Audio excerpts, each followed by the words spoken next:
Hello बच्चों, let's read this question. यहाँ पे हमें डायरेक्शंस गिवन है।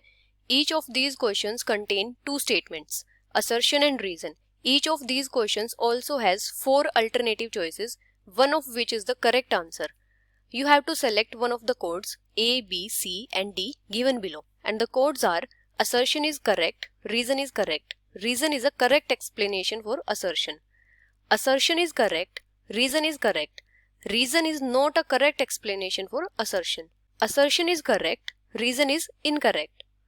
Assertion is incorrect, reason is correct. और assertion यहाँ पे क्या गिवन है? Electron gain enthalpy can be exothermic और एंडोथर्मिक.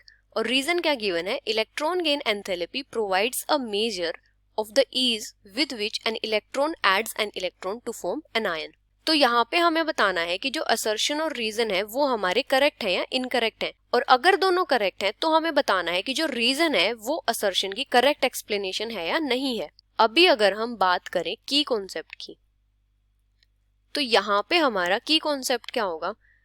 अगर हम बात करें इलेक्ट्रॉन गेन एंथैल्पी की, इलेक्ट्रॉन गेन एंथैल्पी.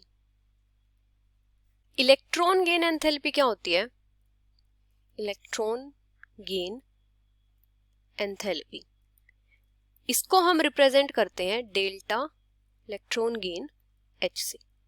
जब किसी न्यूट्रल गैसियस एटम में इलेक्ट्रॉन ऐड करवाते हैं उसको नेगेटिव आयन में कन्वर्ट करने के लिए, तो वहां पे जो एंथैल्पी चेंज होता है उसको क्या बोलते हैं? Electron gain enthalpy. When an electron is added to a neutral gaseous atom to convert it into a negative ion. Negative ion. यहाँ पे जो एंथैल्पी चेंज होता है, the enthalpy change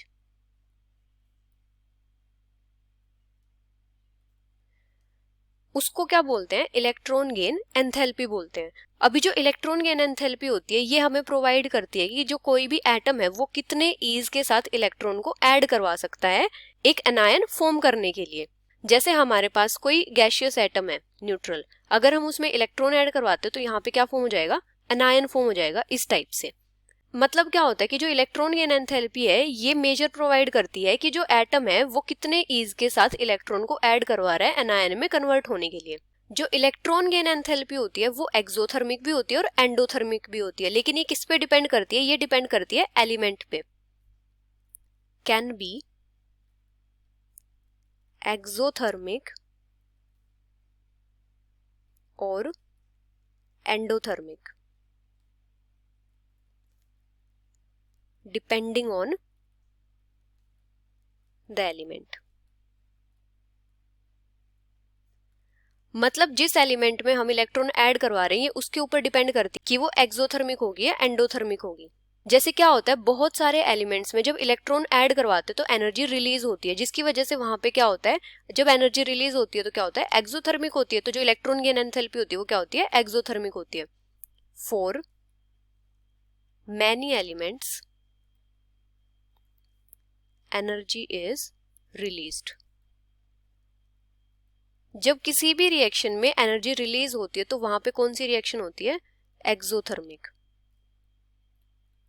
और यहाँ पे क्या होता है कि जो इलेक्ट्रॉन गेन एंथैल्पी होती है वो उतनी ही ज्यादा नेगेटिव होती है. डेल्टा EgH क्या हो जाएगी? नेगेटिव हो जाएगी. जैसे अगर हम एग्जांपल लें ग्रुप 17 वाले एलिमेंट्स का, तो ग्रुप 17 वाले एलिमेंट्स में क्या होता है, अगर इनमें एक इलेक्ट्रॉन और ऐड करवा दे तो यहाँ पे क्या हो जाएगा? ये नोबल गैस कॉन्फ़िगरेशन को अटेन कर लेंगे. Attain noble gas configuration by picking up an electron. तो यहाँ पे क्या होता है? यहाँ पे एनर्जी रिलीज होती है, तो यहाँ पे क्या होता है? एक्सोथर्मिक होती है.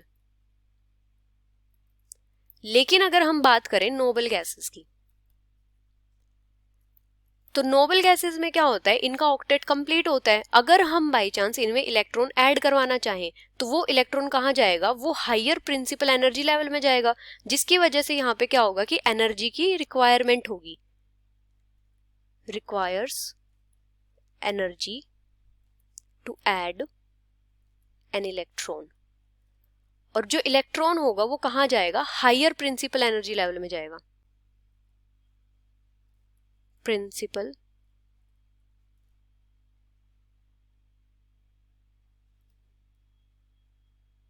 एनर्जी लेवल, जिसकी वजह से यहाँ पे क्या होता है, एनर्जी की रिक्वायरमेंट होती है और क्या होता है यहाँ पे, एंडोथर्मिक होती है। और जब इलेक्ट्रॉन गेन एंथैल्पी एंडोथर्मिक होती है तो वो क्या होती है, पॉजिटिव होती है या लेस नेगेटिव होती है। लेकिन जब इलेक्ट्रॉन गेन एंथैल्पी एक्सोथर्मिक होती है तो क्या होती है, वो हाईली नेगेटिव होती है, हाईली नेगेटिव। अभी असर्शन क्या है यहाँ पे, electron gain enthalpy can be exothermic और एंडोथर्मिक। तो ये तो हमारा करेक्ट है कि इलेक्ट्रॉन गेन एंथैल्पी एक्सोथर्मिक भी हो सकती है और एंडोथर्मिक भी हो सकती है। तो असर्शन क्या है, करेक्ट है। अभी इसका रीजन क्या गिवन है, electron gain enthalpy provides a measure of the ease with which an atom adds an electron to form an ion.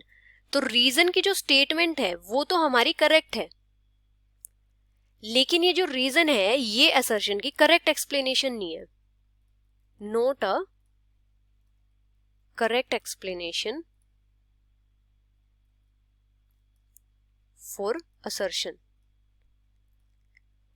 क्योंकि जो इलेक्ट्रॉन गेन एंथैल्पी होती है वो एक्सोथर्मिक या एंडोथर्मिक होगी, वो किस पे डिपेंड करती है, वो डिपेंड करती है एलिमेंट्स पे।